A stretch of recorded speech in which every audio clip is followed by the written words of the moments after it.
institutes like MIT, IITs, our own IITs, Harvard. Why then can't we have a multidisciplinary approach in medicine? Yeah, definitely there must be a multidisciplinary approach in medicine. There is no doubt about that. The objection here is not about the Ayurvedic system. We have, as modern medicine practitioners, we have profound respect for Ayurveda physicians and their system of medicine, the highest level of respect.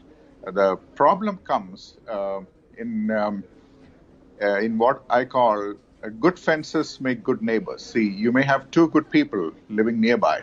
It's always good to have your own boundaries for all kinds of reasons. The fundamental difference is the modern medicine system is a standardized system worldwide.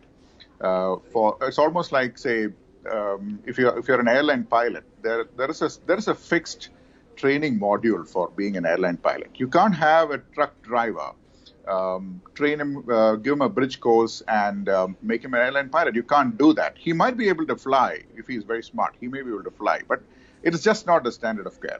We stick to the worldwide system of modern medicine. Ayurveda so to modern truck medicine drivers cannot be encroached upon by other systems of medicine. So people have to coexist with mutual respect. That is the point here. Right. So when comparing traditional medicine like Ayurveda to truck drivers may not be the best analogy. No, there is no comparison because here at all. Traditional medicine is gazing. Right. There is no comparison. Because traditional medicine is gaining wider acceptability. Yeah.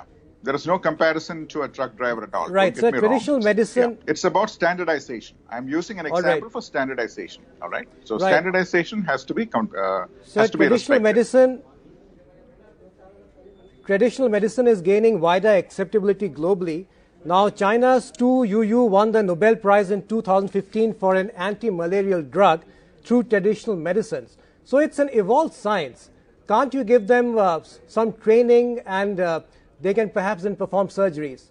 You disagree with that? For anyone to perform surgery, there is an approved curriculum that starts with an MBBS course followed by a postgraduate training course in surgery. You can't perform operations if you complete the MBBS course. Generally not. It is unacceptable to do that, generally speaking. You have to complete a postgraduate course in surgery and then start at the bottom of the ladder, learn the surgical techniques and safe techniques, because a surgeon is like a pilot. You're flying and the patient trusts you for a safe landing. See, the patient is not going to know what kind of training you had or what college you went to or what your teachers were like. The patient gives you blind trust. Now, when you buy a car, for example, you're buying a car because you trust the manufacturer has done all the right things, all right? The same way, when a patient comes to a doctor for surgery, the patient puts a trust in the worldwide system of training of surgery, and that comes from an MBBS course followed by an approved postgraduate surgical course, which may be subspecialty wise, after an MS general surgery, DNB general surgery, followed by an MCH. Now, that is the approved system of surgery. And if somebody wishes to become a surgeon, they are welcome to do that. Right. Let me go across to Dr. Navdeep Sharma, an Ayurveda expert. Dr. Sharma, can Ayurveda practitioners be trained surgeons? Can they be proficient, skilled surgeons with some training? Or as Dr. Jayadevan is saying, it's not possible without a proper course that the modern medicine practitioners follow. See, since we have been into the examples of transportation sector, so I would like to say over here that it can be that a pilot who is driving an Indigo plane does not know how a pilot driving a Vistara plane is excellent in his field. So it's not about a truck driver and a pilot, but pilots of two different companies.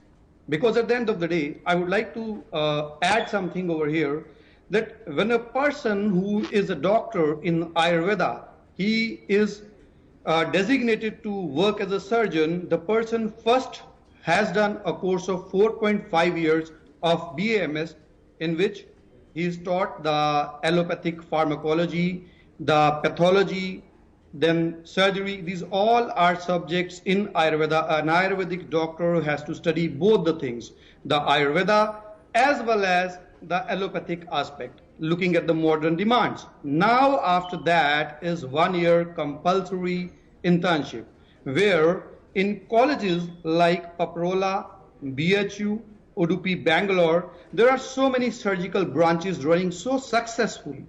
Again, after this, the doctor who has done BAMS, he is required to give a PG entrance test, which is really very tough with so limited seats. And once the doctors who are the best are selected across the country, they have to go a 3 years of PG program where they are given practical training for all those kinds of surgical procedures which have been allowed to them. I would also like to tell and add that after this, there is a 2 years of PhD program for them, which is done by many doctors, and also there is senior residentship, which is the same as allopathic system. So in no way there is any cut short for any Ayurvedic doctor having to do the surgery. And this is something which is really confusing for everyone. Is it as extensive and in-depth as the course that the modern medicine practitioners have to go through? Is it as extensive? Yes, definitely. And the reason being, I will simply tell you, see, the number of procedures that have been allowed by our government now are 37 in Shalakya, 20 procedures in Shalakya and 37 in Shalya, 11 in eye, and 7 in ENT and 2 in dental. And believe me, all the doctors who are practicing it's after their PG that they are allowed to practice in that particular surgery, and the procedures which have been allowed, they are thoroughly studied. A lot of hard work is put in, and to be honest, there are so many doctors around India who are from Ayurvedic fraternity and who are doing these surgeries with great success. All right, gentlemen, let me take my argument a step further. Dr. Jayadevan, to you now. Do you see these two streams as complementary sciences? The new education policy gives students the liberty to choose subjects across streams. I don't think that applies to medicine, but in other streams, you can choose subjects across streams. So, a science student can choose an art stream, a math student can probably study with psychology, a biology student can study with English literature, so it gives them that kind of flexibility. Should we have that kind of flexibility in medicine also? While a modern medicine student can maybe choose an Ayurveda subject as well. You can mix and match. Is that something that is desirable in your opinion? That's a great question. As I said before, this is a question of standardization. As I mentioned, the examples that were quoted were referring to standardization, not about driving any particular vehicle here. I hope Dr. Sharma understands the concept of standardization. All right, it's precisely what I was talking about. If you want to perform surgery, there is a standardized procedure for performing surgery. You can't have somebody who has a little bit of knowledge of this and a little bit of knowledge of that suddenly start performing surgery, and that is totally unacceptable against the worldwide system of medicine. India is trying to rise up to the level of other world nations, and sometimes we claim to be superior. We need to prove it. We need to prove with good scientific progress. Ayurveda system, as I mentioned, I have great respect for it. It follows a completely different philosophy, respect, system and beliefs that are passed down through generations, as I understand. And no modern medicine doctor will be allowed to prescribe any Ayurvedic doctor. I will completely oppose that because it is a system that has to be taught the way it is supposed to be taught. Likewise, I'll also expect the Ayurvedic system of medicine to also follow their system. And of course, different doctors can coexist. You can work in different clinics, and different systems work in different diseases can be treated by different doctors. But the point is, as I mentioned again, good fences make good neighbors. Right. Dr. Sharma, let me come to you. I'd like to quote Einstein here, who said, it is not enough to teach a man a speciality. Through it, he may become a kind of useful machine, but not a harmoniously developed personality. So Einstein clearly was probably the greatest scientist of our times. Can a similar approach be followed in medicine, where you have the best of both streams being studied by students? A doctor who is reasonably proficient in both the streams, is that a possibility? Yeah, definitely. See, to be honest, when we talk about Ayurveda, see, the Indian Ayurveda has really evolved over the years. Now, in the current curriculum, whenever an Ayurvedic doctor is studying, for instance, if I am studying, I know that when a particular drug is going to be at the peak plasma level, what is the plasma protein binding of my particular herb, what are the phytochemicals of my herb, and along with that, not just the herb, if I am talking about an NSAID, if I am talking about an allopathic drug, if I am to give treatment to my patient in this modernized world, I need to be knowing all the latest antibiotics, everything, how they go in the body, how they are working. And to be honest, that is where the doctors, I personally feel that those doctors who have done PG, see, if I am into medicine, I am not into surgeries myself, but I am with the surgeons, the Ayurvedic surgeons. Many of my friends are Ayurvedic surgeons, and I see them performing those activities really extraordinarily. And when we see about the set protocols, definitely the set protocols should never be defied. What I personally feel is that if there is something where we need to work in tandem, the allopathic doctors, they can put forward a particular set of protocols that, see, these are the protocols which need to be followed in a surgery. And if anyone, be it an Ayurvedic surgeon, be it an allopathic surgeon, if anyone is not following those set protocols, it is that person who is wrong, not a pathy who is wrong. See, we are in a country which is not amongst the richest of countries around the globe. And to be honest, when we are talking about Ayurvedic surgeons, in those small kind of surgeries, in those limited kind of surgeries, which have been allowed to those PG Ayurvedic doctors, it really will be very good for all those who cannot afford going for those expensive hospitals and those expensive setups. Already we are in a country where we do not have those many health professionals which are required, and at the end of the day, a person will neither be able to go to a good allopathic doctor nor to a good Ayurvedic doctor, and he or she will be ending in quackery. He will end up with quacks who will give fake guarantees, and the patient will suffer in life as well as in health. All right, let me put this question to Dr. Jayadevan. Sir, let me put you in a spot. How do you see Ayurveda? Is it an evolved science as evolved as modern medicine, or do you feel that modern medicine is slightly superior, has an edge over Ayurveda?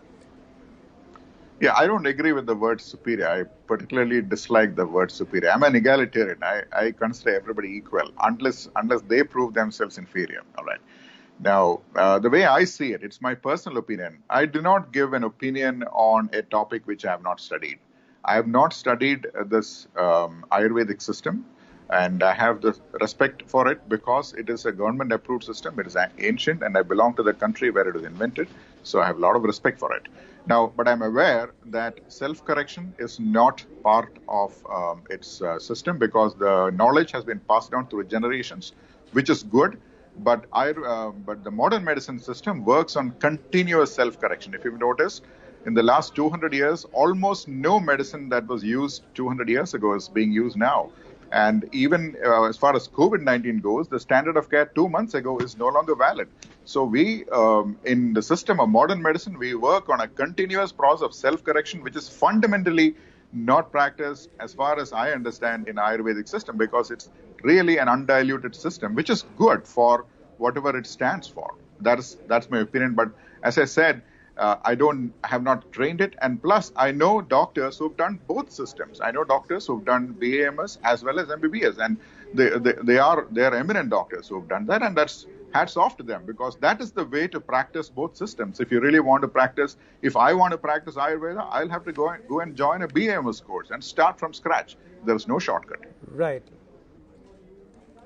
All right. Last word to you, Dr. Navdeep Sharma.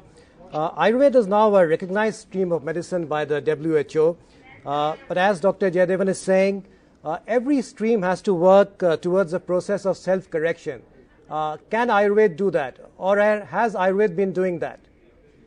See, Ayurveda is already doing that. If I talk about myself, I have been representing my research papers in Middlesex University. I even represented some of my talks in British Parliament.